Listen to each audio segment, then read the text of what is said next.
common belief, and really a misconception that people have is if you bring in a robot, you might think, well, it's going to take away jobs, right? That's what everyone is worried, and even if it doesn't, then is it going to cause so much concern that people don't even show up for work because they're afraid that eventually it will? And really, in our case, that hasn't been the case at all. In fact, we've had to add jobs to find people to support it initially, and we even have people to where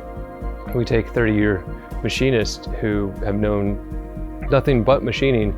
and they're on it, learning the system, and they're fully capable of programming it and adapting it to work with the machines and work in other applications too, to where they're actually gaining new skills and they're finding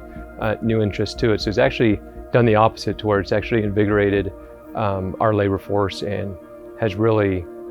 inspired them to reach new levels into their own careers and their own development.